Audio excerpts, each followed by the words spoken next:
Olá pessoal, vamos aí para esses últimos 50 minutos antes da prova da ordem, que é amanhã, os últimos 50 minutos de direito administrativo. Claro, quero dizer, para o 19º exame da ordem que acontece amanhã, 3 de abril, e dentro desses 50 minutos eu vou colocar para vocês os principais pontos que você deve se lembrar para o exame da ordem amanhã.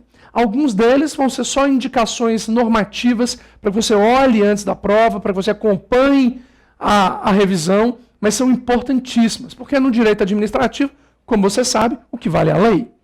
Dentro do direito administrativo, o que nós temos que pontuar? O que nós temos que chamar a atenção? Primeiro tema, princípios. Dentro do tema princípios do direito administrativo,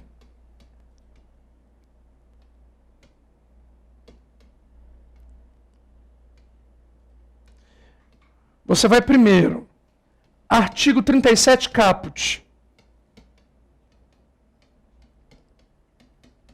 da Constituição, princípios constitucionais da administração pública. Professor, quais os princípios constitucionais da administração pública? Legalidade, impessoalidade, moralidade, publicidade e eficiência. O famoso LIMP. O famoso LIMP. Legalidade. Opa.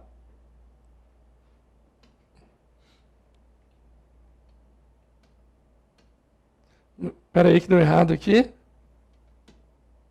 Isso. Espera aí, pessoal. Isso.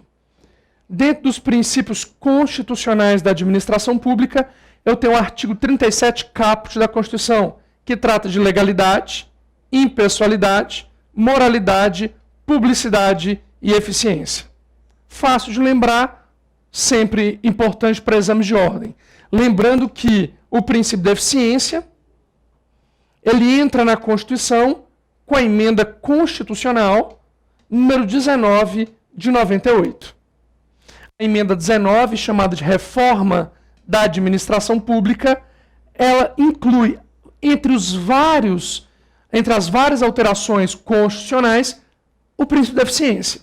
Lembrando que tudo que se colocou naquela emenda, em 98, objetivava esse princípio. Ok?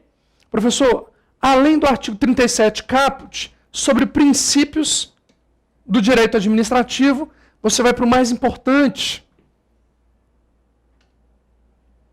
Artigo 2º, parágrafo único, da Lei 9784 de 99. Pessoal, esse artigo, ele é muito importante quando o assunto é princípios, porque ali tem uma lista de princípios e uma lista de conceitos sobre o que é cada um dos princípios. O artigo 2º, parágrafo único da 9784 vai dizer: legalidade é, moralidade é, impessoalidade é, finalidade é, razoabilidade é, motivação é. Então é muito importante que você leia esse dispositivo antes do exame da ordem. Leia agora, porque ele está tratando mais, ele está conceituando os princípios do direito administrativo, cada um deles. Então não deixem de olhar. Professor, sobre princípios é o quanto basta. Princípios constitucionais, o LIMP e o 30I, o artigo 2º, parágrafo único, que diz para você quais são os princípios e o que cada um deles significa. E morre princípios. Professor, próximo assunto.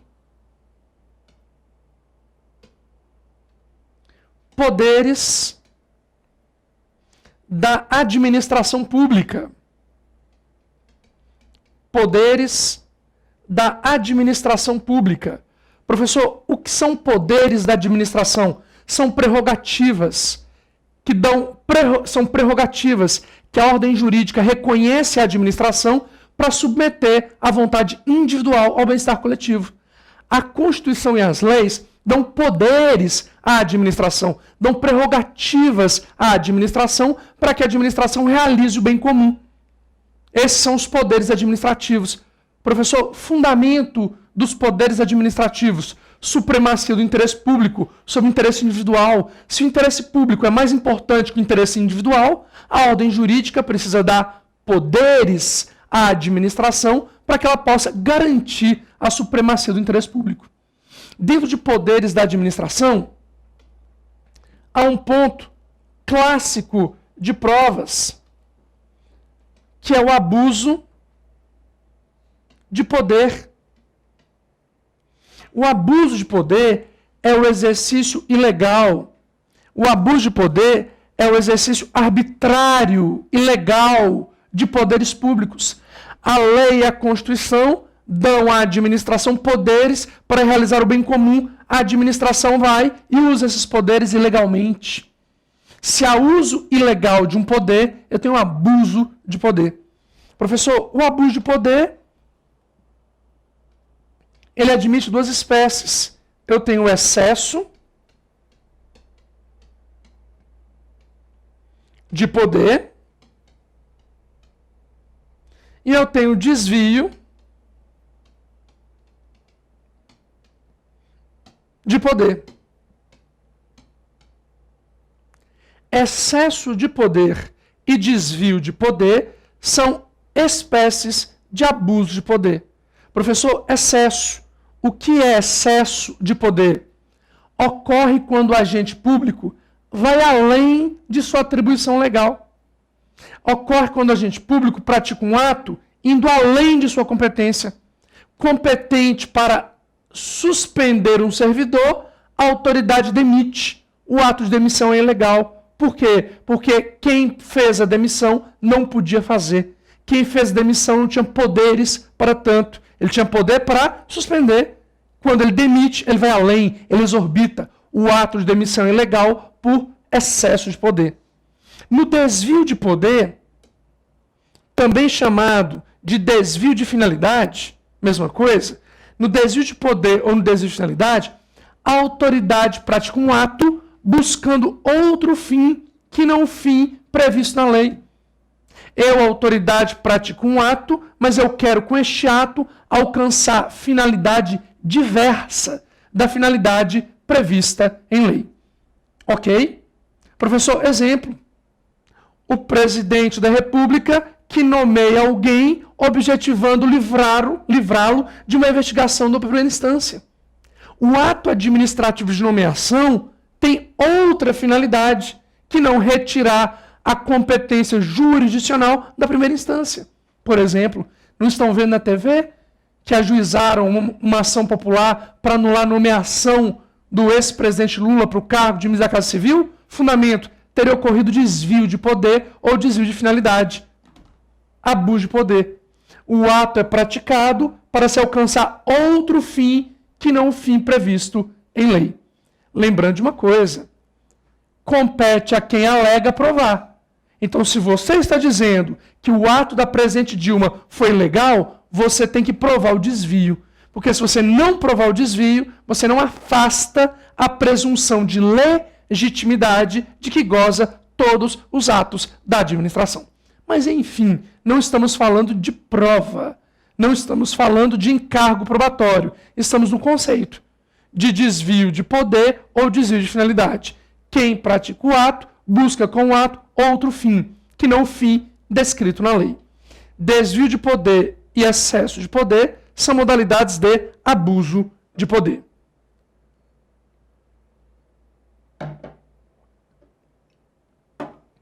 Professor, ainda dentro do tema poderes da administração, além do conceito, além do fundamento, além do abuso de poder, eu tenho as modalidades de poderes da administração. Professor, quais são os poderes administrativos? Quais são os poderes da administração? Pessoal, tradicionalmente,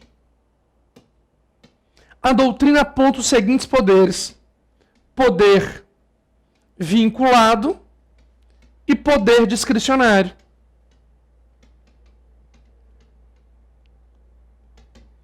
Poder vinculado: a administração não tem liberdade para atuar.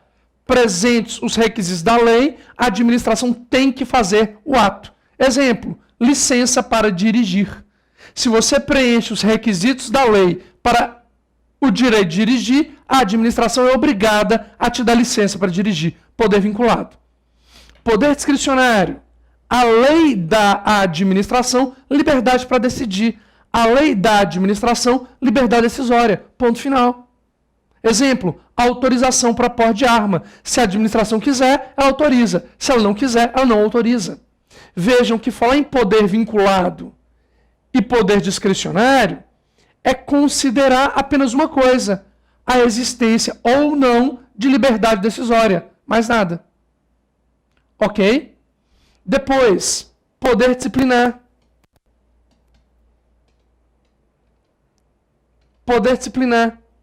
O poder disciplinar é o poder da administração investigar e punir aqueles submetidos à autoridade interna da administração. Olha que importante. É o poder da administração para investigar e punir aqueles sujeitos à autoridade interna da administração, servidores públicos ou não. Olha que importante. O critério não é ser servidor público.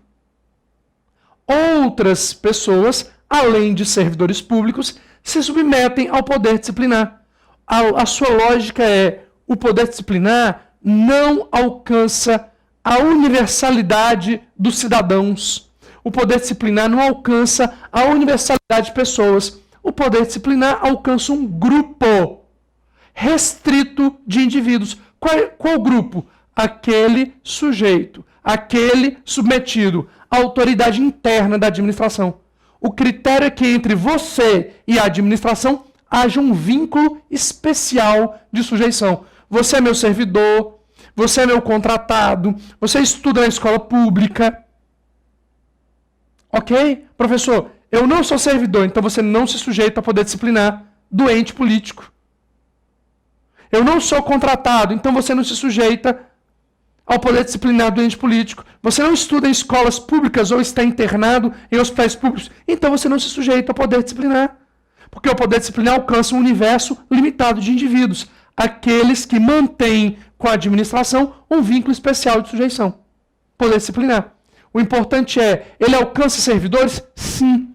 Porque o servidor é submetido à disciplina administrativa. Ele trabalha para o Estado e recebe do Estado.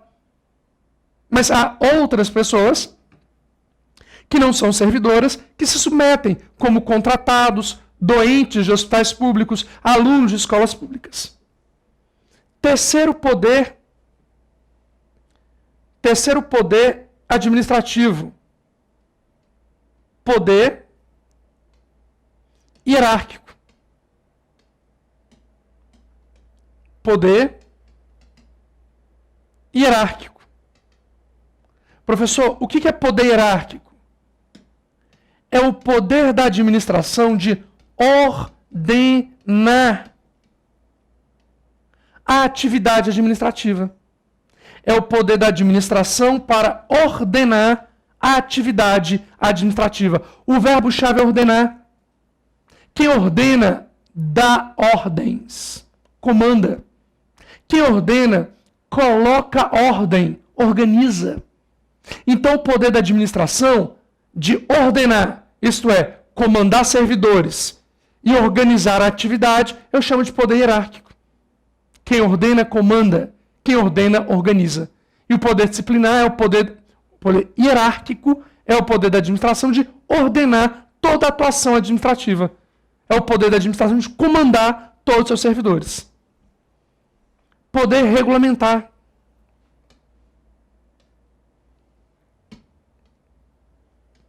Poder regulamentar.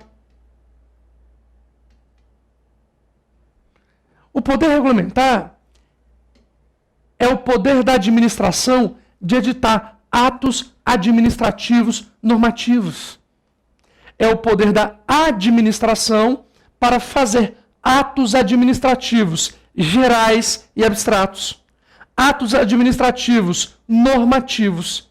O poder da administração para fazer atos normativos gerais e abstratos se chama poder regulamentar. Entre os vários atos administrativos, entre os vários atos gerais e abstratos, há o regulamento. Então, no universo de todos os atos normativos ao regulamento. O regulamento é um ato normativo, ao lado de vários. Mas o regulamento tem uma peculiaridade, ou melhor, tem algumas peculiaridades. Quais são as peculiaridades dele? Primeiro, só o chefe do executivo tem competência para praticá-lo. Compete ao presidente da República, compete ao governador do estado, compete ao prefeito. Ponto. Só o chefe do executivo tem competência para fazer regulamentos. E todo regulamento tem forma de decreto. E todo regulamento tem forma de decreto. Você não pode esquecer disso. Todo regulamento é de competência do chefe do executivo e todo regulamento tem forma de decreto. Forma A. Eu tenho duas espécies de regulamentos. Eu tenho o regulamento executivo, eu tenho o regulamento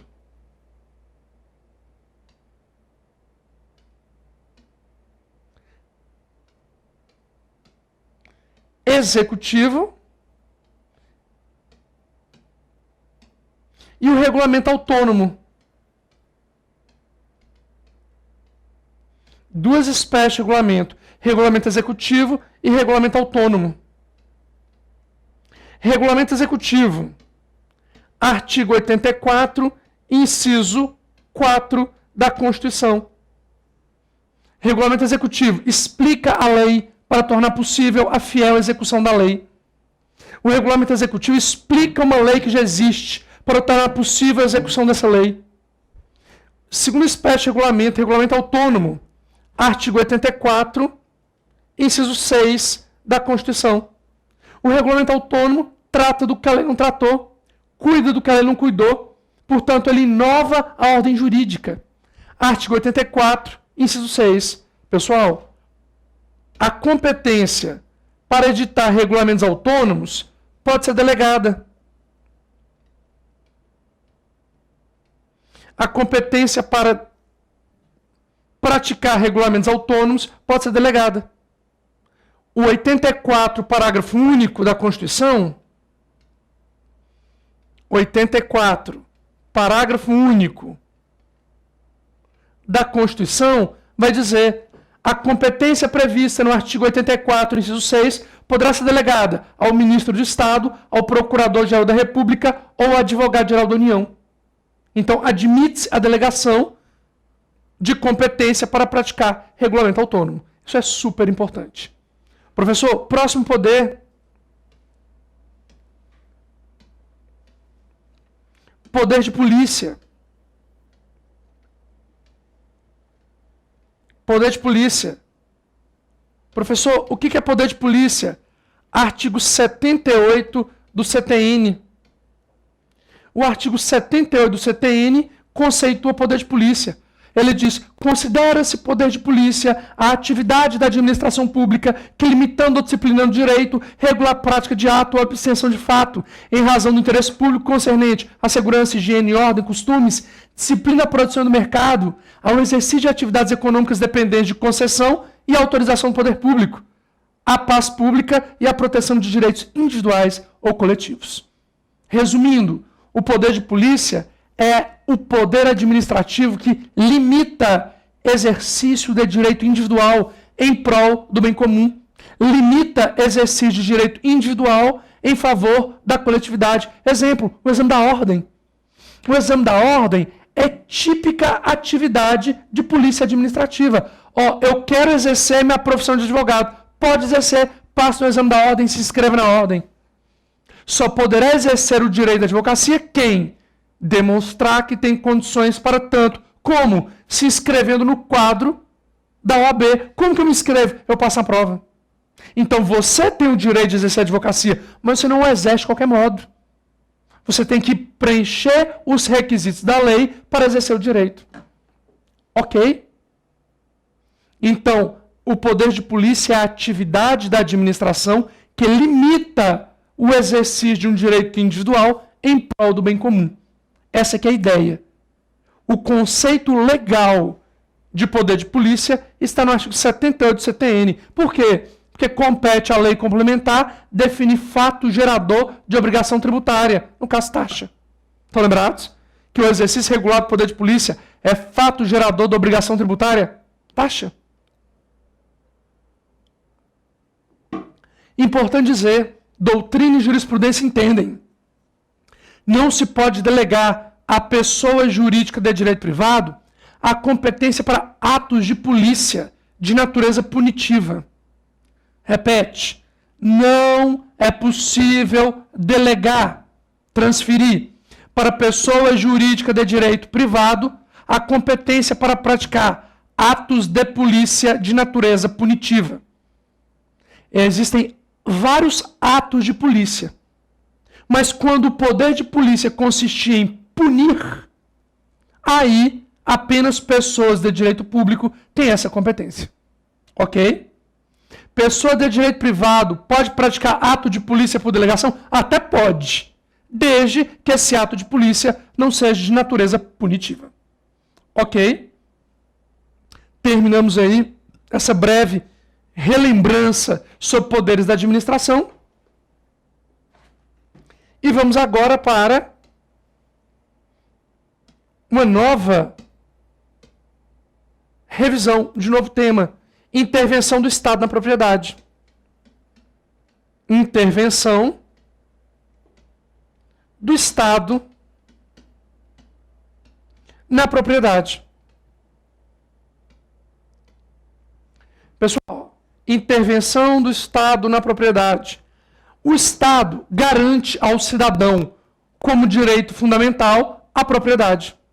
A propriedade é direito fundamental, artigo 5º da Constituição. Contudo, há razões que justificam, razões que legitimam a intervenção do Estado no direito de propriedade. Professor, quais são as razões? A função social da propriedade. Para garantir que você cumpra a função social da sua propriedade, eu, Estado, vou intervir no seu direito. E para garantir a supremacia do interesse público. Se é mais importante para o interesse público sacrificar seu direito, eu vou sacrificar. Então, a supremacia do interesse público sobre o interesse individual e a função social da propriedade legitimam o Estado a sacrificar seu direito individual de propriedade. A doutrina classifica duas modalidades de intervenção. Eu vou ter a intervenção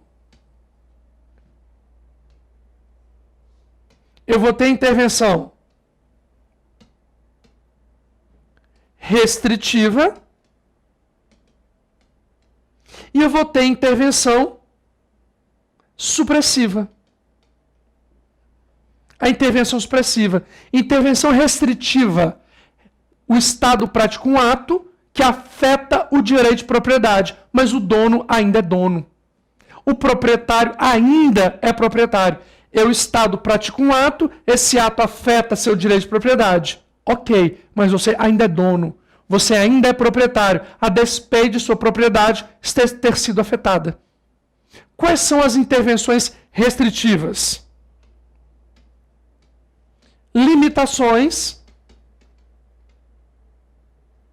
administrativas. A primeira restrição à propriedade, a primeira intervenção restritiva é a limitação administrativa. São atos gerais, voltados para propriedades indeterminadas, para proteger o interesse público abstratamente considerado, tem natureza jurídica de poder de polícia. Exemplo, o plano diretor do município, que define o uso e a ocupação do solo urbano. O Estado faz uma lei e diz, proprietários, vocês são proprietários, mas o direito de vocês construir fica condicionado às regras da lei. Então, proprietário, você não constrói do jeito que você quiser. Você se sujeita a essas normas que limitam o seu direito de construir. Atos gerais, abstratos, voltados para proprietários indeterminados, eu não te conheço, eu sou a administração, eu não te conheço, para proteger o interesse público abstrato, a paisagem urbana, a circulação de veículos, a coleta de resíduos, a circulação de pessoas. em regra, não dá direito à indenização. Em regra, não dá direito à indenização. Claro, é geral e abstrato, alcança todo mundo, eu não vou indenizar todo mundo. Segunda intervenção restritiva, requisição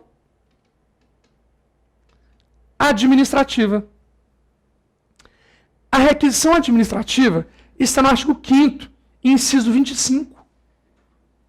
Artigo 5º, inciso 25. A administração pública pode utilizar bens móveis, imóveis e serviços em caso de guerra ou perigo público iminente. Olha que importante. A requisição administrativa é um ato administrativo autoexecutório, pelo qual o poder público usa transitoriamente móveis, imóveis e serviços particulares, dentro de um contexto excepcional de guerra ou perigo público iminente. Professor, dá direito à indenização? Dá, se houver dano. Então a indenização é posterior e se houver dano.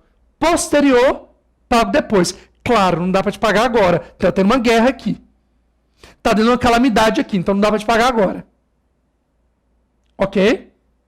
E vou te pagar se a utilização causar dano. Terceira, ocupação temporária. Ocupação temporária. Professor, o que é ocupação temporária? É o ato pelo qual o poder público utiliza imóveis. Utiliza imóveis para atender a um fim de interesse público previsto em lei. Olha que importante. Enquanto a requisição recai sobre móveis, imóveis e serviços, a ocupação temporária só recai sobre imóveis. Enquanto a requisição administrativa exige um contexto especial de guerra ou perigo público iminente, a limitação administrativa não exige contexto, exige apenas previsão legal. Importante dizer que o artigo 36 da Lei de Desapropriação, o artigo 36 do Decreto-Lei 3365, o artigo 36 do Decreto-Lei 3365, de 41, ele vai dizer, é possível requisição, ou melhor, é possível ocupação vinculada à desapropriação. Então é possível que haja ocupação temporária de imóveis vinculados à desapropriação. Professor, se a ocupação temporária está vinculada à desapropriação, ela segue o regime jurídico da desapropriação. Ok? Professor, dá direito à indenização? Você vai pensar comigo. Se a ocupação temporária vinculada à desapropriação segue o regime jurídico da desapropriação, haverá indenização. E as outras ocupações temporárias? Só haverá indenização se houver dano. Professor, me dá um exemplo de ocupação temporária não vinculada à desapropriação. A Justiça Eleitoral ocupa imóveis para as eleições, para que esses imóveis funcionem como sessão eleitoral. Não tem indenização. Eu, Justiça Eleitoral, ocupo temporariamente o seu imóvel, faço de sessão eleitoral. Se houver dano, porque os correligionários brigaram e quebraram o prédio, eu te indenizo. Mas se não houver dano, eu não te indenizo. Então tem duas. Uma vinculada à desapropriação, que segue a regra da desapropriação, e uma que não está vinculada. Uma gera direito à indenização, outra não. Ou melhor, outra só gera se houver dano.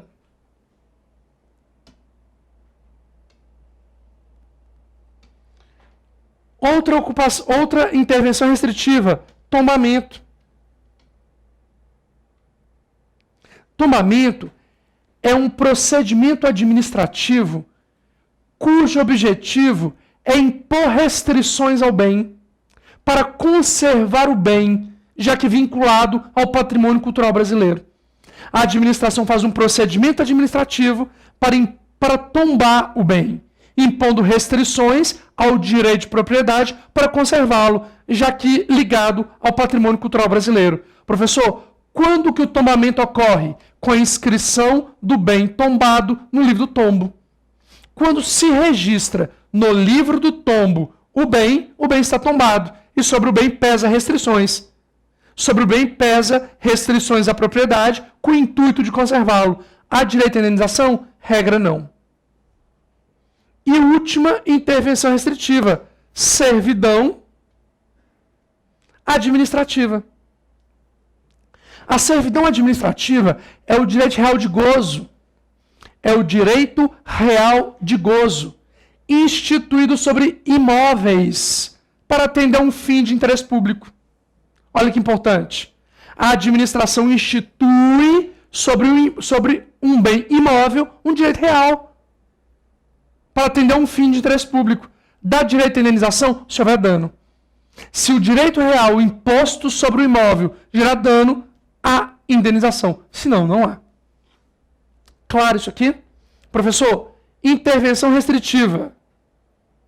Restringe a propriedade, mas o proprietário ainda é proprietário. Intervenção supressiva. A intervenção supressiva é aquela que destrói o direito de propriedade. É aquela que destrói o direito de propriedade. O dono deixa de ser dono. Desapropriação. Na desapropriação,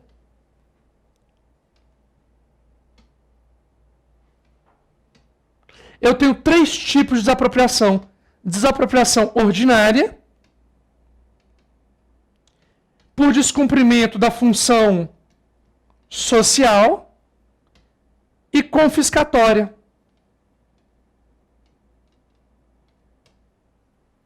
Desapropriação ordinária, por descumprimento da função social, e confiscatória. Professor, desapropriação ordinária, ela acontece por utilidade pública e necessidade pública. Decreto-Lei 3365 de 41 e Lei 4.132 de 62. Utilidade pública, necessidade pública. Decreto 3365 de 41, Lei 4.132 de 62. Quem pode desapropriar com base nessas normas? União, Estado, Município, Distrito Federal e Territórios. Indenização prévia justa em dinheiro. Descumprimento da função social da propriedade. Pode ser de 2 tipos. Urbana e rural. Professor, desapropriação por descumprimento da função social da propriedade urbana. Artigo 184. 182, parágrafo 3º, inciso 4. Quem tem competência? Só o município, mais ninguém. Indenização em títulos da dívida pública resgatáveis em 10 anos, até 10 anos. Desapropriação por descumprimento da função social da propriedade rural para fins de reforma agrária. Quem tem competência? Só a União. Indenização. Títulos da dívida agrária resgatáveis em até 20 anos. Artigo 184 da Constituição. Indenização em títulos da dívida agrária resgatáveis em até 20 anos. Benfeitorias úteis e necessárias serão indenizadas em dinheiro. Isso cai demais. Demais. Eu desaproprio o imóvel rural. Quem? Só a União. A indenização em títulos da dívida agrária, resgatáveis até 20 anos, mas as benfeitorias úteis necessárias são pagas em dinheiro. Desapropriação da propriedade urbana que não cumpre a função social. 182, parágrafo 4º, inciso 3 da Constituição. Desapropriação da propriedade rural que não cumpre sua função social. Artigo 184 da Constituição, para fins de reforma agrária. Desapropriação confiscatória. Artigo 243 da Constituição. Cuidado porque ele mudou. Ano passado houve uma emenda constitucional que mudou isso aqui. Professor, desapropriação confiscatória, 243 da Constituição. Os imóveis urbanos e rurais onde houver cultivo de drogas ou trabalho escravo serão expropriados. e destinados à reforma agrária ou construção de casas populares, sem direito à indenização. Você tem direito para cadeia depois, mas não tem direito à indenização. Mudou. Urbano, rural, droga, trabalho escravo. Desaproprio sem indenizar. Competência de quem? Só da União, de mais ninguém. Sem indenização. E destino para construção de casas populares e assentamento de colonos. Ok? Muito importante. Cada uma destas desapropriações são regulamentadas por lei específica. Se der um tempinho, leiam isso aqui. Não sei se vai dar tempo.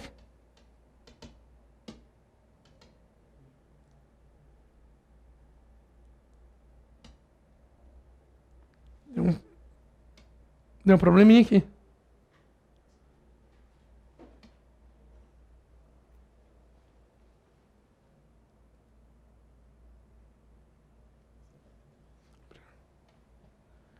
Ok, pessoal? Então, se der tempo, dê uma lidinha no Decreto-Lei 3365 de 41. Ok? Finalizamos a intervenção do Estado na propriedade e vamos para licitações. Sobre licitações, se possível,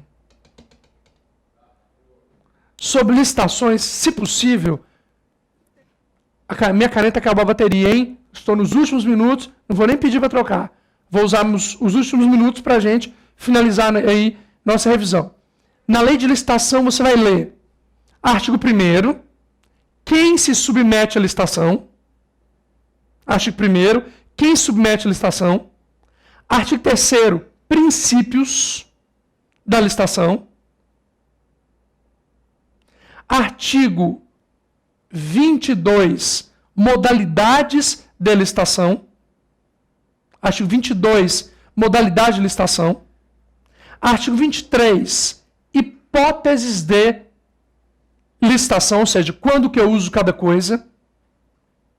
22, as modalidades. 23, as hipóteses de cabimento. 24, dispensa. 25, inexigibilidade. Tentem ler esses artigos. Artigo 1º, artigo 3º, artigo 22, 23, 24 e 25. Primeiro, quem deve licitar. Terceiro, princípios. 22, modalidades. 23, hipóteses. 24, dispensa. 25, inexigibilidade. Ponto. Ok? Professor, sobre contratos administrativos, o que eu vou ler? Sobre contratos administrativos, o pessoal foi rápido, até já trocou aqui a minha caneta. Olha aqui. Sobre contratos administrativos,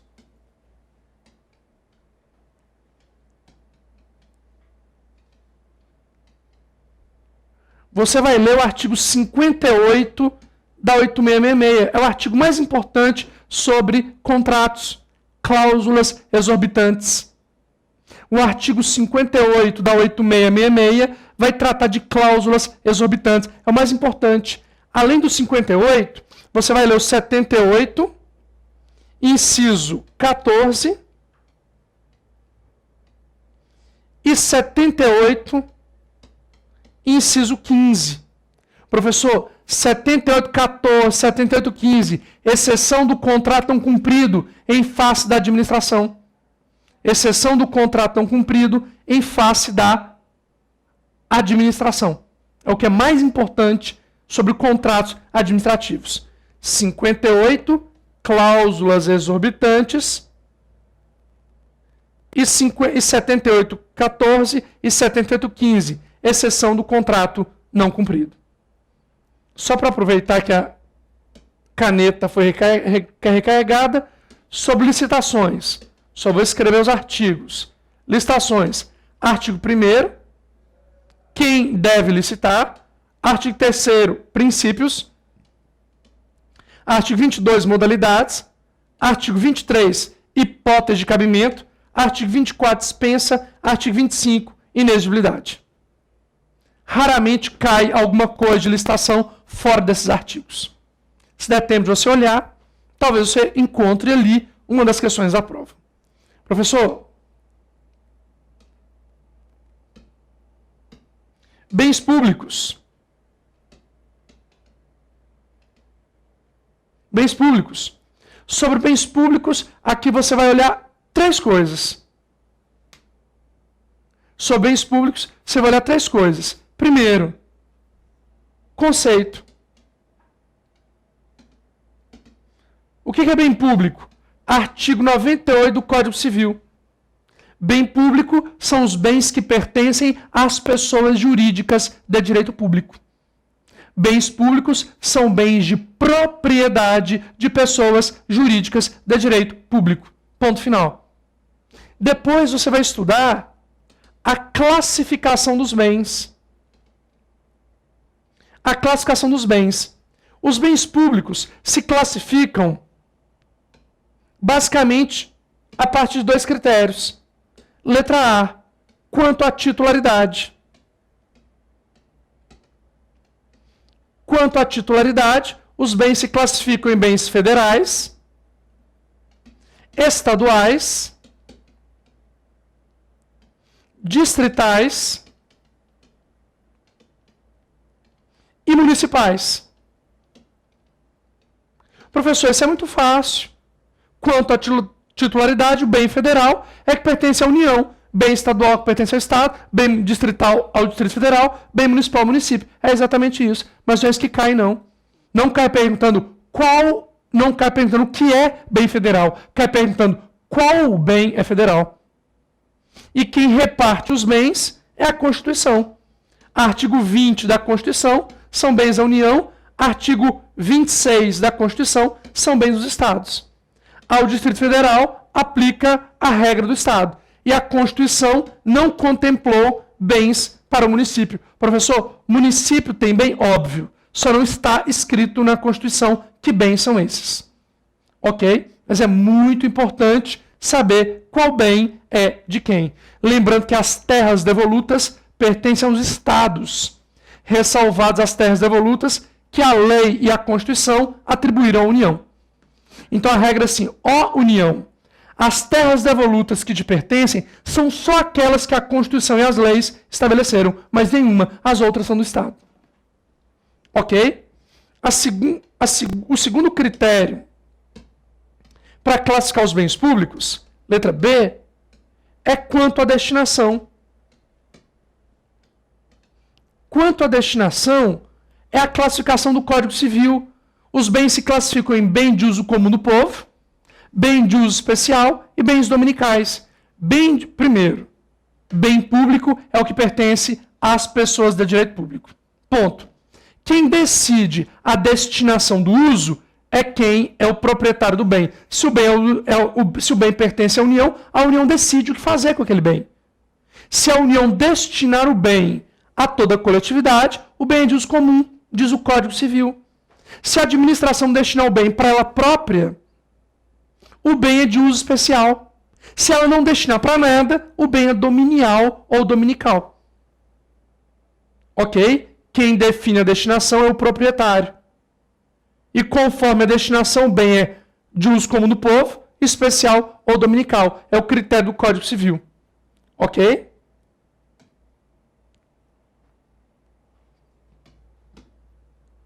Terceiro, super importante, a alienação de bem públicos. Cai demais. A alienação de bem público. Demais. Professor, o que é alienar? Alienar é transferir a propriedade a terceiros. Não é vender. Alienar não é vender. Alienar é transferir a propriedade a terceiros. Eu posso transferir a propriedade vendendo? Posso. Doando? Posso. Permutando? Posso. Dando em pagamento? Posso. Venda é forma de alienação. Mas há outras formas. Como que o Estado aliena o bem público? Artigo 17 ao 19 da Lei 8666 de 93. Artigo 17 ao 19 da Lei 8666 de 93.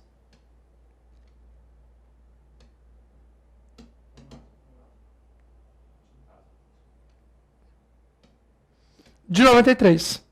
Vejam que a 8666 não está tratando ali de licitações, está tratando ali de alienação de bens públicos. Ok? Muito, muito, muito importante. E para finalizar aqui a nossa revisão, que eu não posso encerrar sem dizer, é a responsabilidade civil do Estado. Aqui é muito rápido e muito simples. Responsabilidade civil do Estado. Dentro de responsabilidade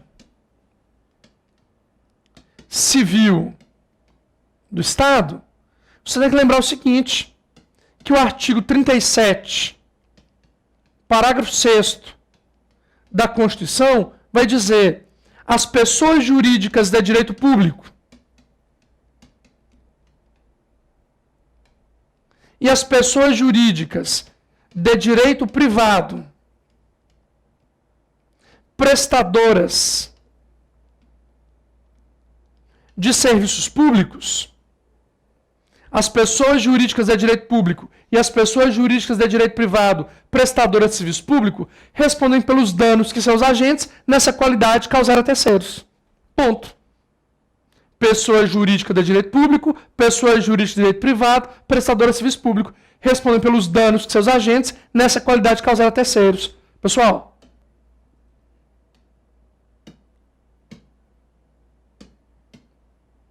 se o dano decorre de ação, a responsabilidade é objetiva, baseada na teoria do risco. Se o dano decorre de omissão, a responsabilidade é subjetiva e decorre da teoria da culpa do serviço. Culpa do serviço. Pronto. A pessoa jurídica de direito público, a pessoa jurídica de direito privado, prestadora de serviço público, por seu agente, causa um dano a você.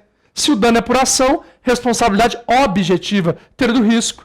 Se o dano é por omissão, responsabilidade subjetiva, teoria da culpa. Ok? Não custa dizer uma frase antes da gente concluir. Pessoal, sobre serviços públicos,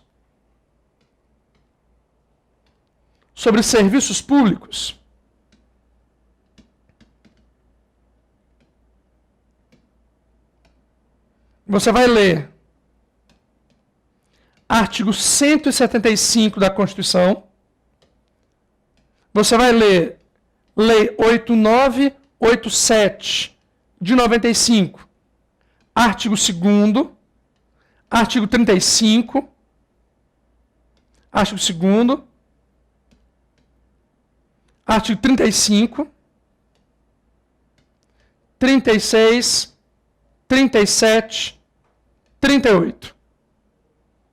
Você vai ler 11.079 de 2004, PPP. Artigo 2º. Vale aqui o artigo 6º também, ó. Saiu da ordem, mas não tem problema. Sobre serviços públicos, você vai correr o olho. 175 da Constituição, artigo 175 da Constituição, Lei 8987/95, artigo 2º, 6º, 35, 36, 37 e 38, e Lei 11.079. A PPP, você vai ler o artigo 2º dessa lei. Ok? Desejo para vocês um bom estudo. Professor, dá tempo? Dá, não custa pegar esses artigos e correr o olho. Porque você já estudou, você já sabe, você já viu, mas talvez você não esteja lembrando.